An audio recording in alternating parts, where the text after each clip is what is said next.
नमस्कार दोस्तों, मैं आचार्य ध्यानामी और ये वीडियो जो है सभी सन्यासियों के लिए जरूरी है। जिन्होंने सन्यास लिया, जो मुझसे जुड़े हैं, उनके लिए बहुत ज्यादा जरूरी है। ठीक है, डिसीजन आप लास्ट में लेंगे कि आपको क्या करना है और क्या नहीं करना है।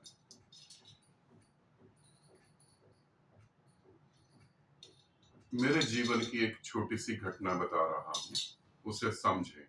जब मैं साधक था और साधना कर रहा था, बचपन का समय था, साधना कर रहा था।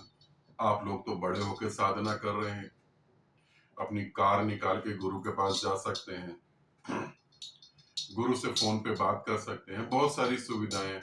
मैं छोटा था, 6 साल के आसपास मेरी उम्र होगी।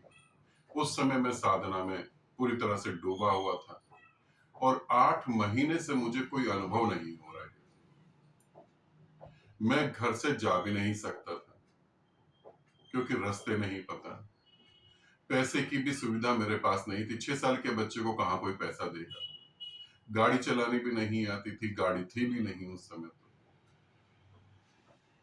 अब उस हालात में मेरे साथ क्या हो रहा था ये मैं ही समझ सकता हूँ। गुरु को पुकार रहा था, गुरु कहीं था नहीं। अनुभव कुछ हो नहीं रहे थे। बड़े रंग दिखे थे पहले, बड़े रंग दिखे, अलग अलग नाद सुनाई दिए, बहुत देवी देवता दिखाई दिए, बहुत कुछ दिखाई दिया, सिद्धियां दिखाई दी, मगर 8 महीने से अनुभव नहीं हो रहा। और बेचैनी इतनी, खाना पीना भी लगभग छूट ही गया। खाने का मन ही नहीं। जीऊंगा तो किसके लिए अब जीऊंगा, किस लिए जीऊं? और आदमियों की तरह, और लोगों की तरह जीऊं, नौकरी करूं, पैसा कमाऊं, बच्चे पैदा करूं, उनकी शादी करूं और मर जाऊं, बस इसी तरीके से। नहीं, कुछ ऐसा था जो मेरे लिए अधूरा था। एक बेचैनी थी अंदर, एक आग लगी हुई थी और कुछ हो नहीं रहा था। रो रहा था, बहुत रो रहा था। घर वाले भी नहीं समझ पा रहे थे, उनको तो पता ही नहीं था कि घट क्या रहा है। एक दिन गुरु द्वार पे आए, पता नहीं कैसे, शायद पुकार सुन ली गई हो। और वो जब आए और मैंने उनकी आंखों में देखा तो उम्मीद पैदा हुई कि शायद अब कोई उत्तर मिले। मेरी मिस्टेक कहाँ हो गई? साधक को लगता है कि मेरी गलती कहाँ है, ये तो मुझे नहीं पता लग रहा। कैसे आप मुझे बताओ कि मेरी गलती कहाँ पर? क्योंकि मुझे पता लगेगा कि मेरी गलती है, तभी तो मैं उसे सुधार पाऊंगा। मुझे गुरु को देख के एक उम्मीद हुई, दंडवत प्रणाम करा। परमात्मा स्वयं घर पे आए और गुरु ने मेरी आंख में देखकर एक शब्द बोला, घबरा नहीं, मैं तेरे साथ हूं। इस शब्द ने ही क्रांति पैदा कर दी कि मैं तेरे साथ हूं, घबरा नहीं। ये शब्द ने जैसे सब कुछ बदल दिया।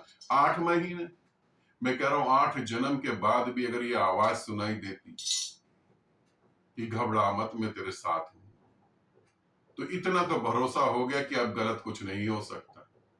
ये भी कोई मेरा कर्म होगा जिसको कटना जरूरी था। और उसी रात कुछ ऐसा घटा जिसको शब्दों में कहा नहीं जा सकता। ये मुझे घटना आज सुबह याद आई और फिर मुझे लगा मेरे भी बहुत सारे सन्यासी जो ज्ञान के मार्ग पे चल रहे हैं और बहुत सारी बातें हो रही हैं और बहुत भटक भी रहे हैं। मुझसे भी बात नहीं कर सकते, फोन नहीं कर सकते, वीडियो कॉल नहीं कर सकते, कॉल नहीं कर सकते, नंबर ब्लॉक हो जाएगा। मैंने भी ये इसीलिए रखा कि बहुत परेशान होने के बाद ये एक मजबूरी बन गई कि हाँ, इसी नियम को लागू करा जाए। मगर मुझे ऐसा भी लगा कि कुछ तो ऐसे साधक हैं जो सच में ही परमात्मा को पाना चाहते हैं।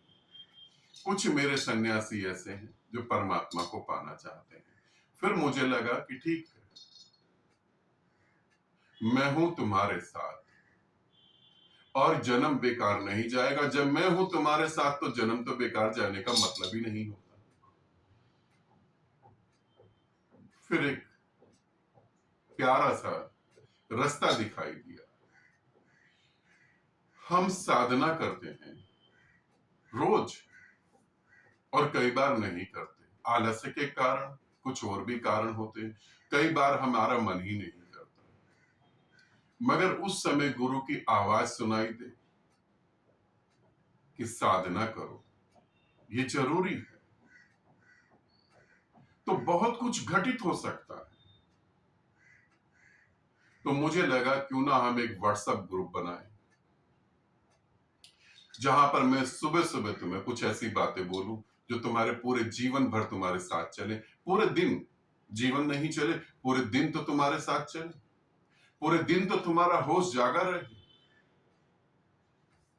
मेरे को सभी धर्मों में मुसलमान धर्म बड़ा अच्छा लगता है, एक कारण से, उसमें 5 वक्त की नमाज होती है। इतना तुम भूलोगे खुदा को, 5 वक्त बार बार नमाज, ताकि तुम्हें उसकी याद बनी रहे।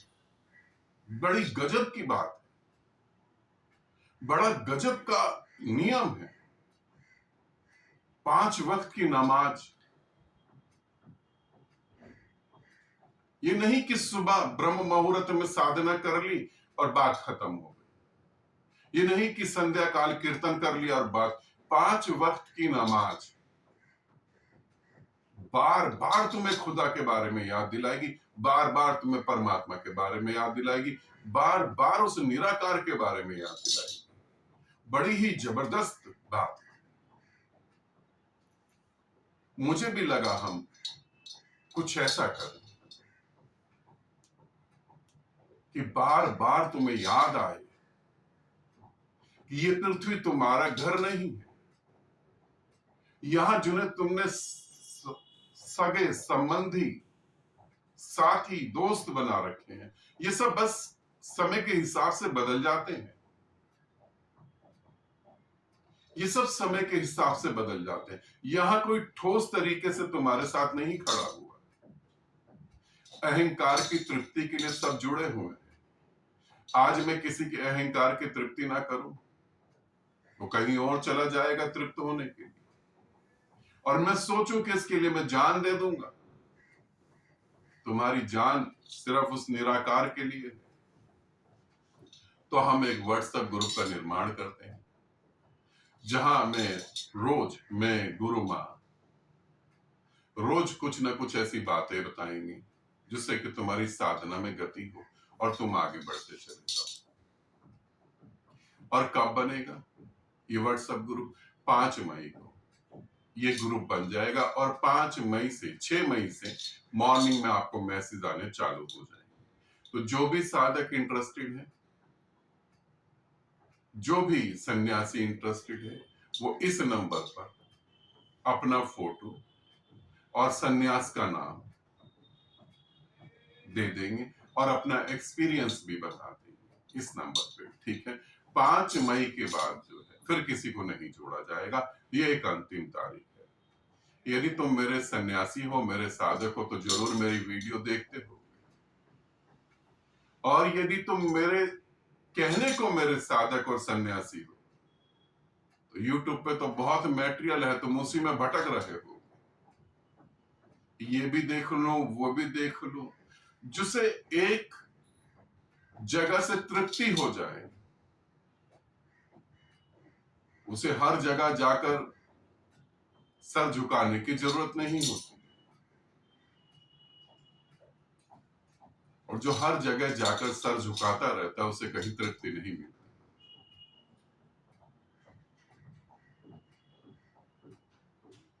तो प्रेम निमंत्रण है, तुम्हें अच्छा लगे तो बिल्कुल स्वागत है। 5 मई अंतिम तारीख। आनंदित रहें, सदा खुश रहें। बहुत बहुत प्रेम आप सभी।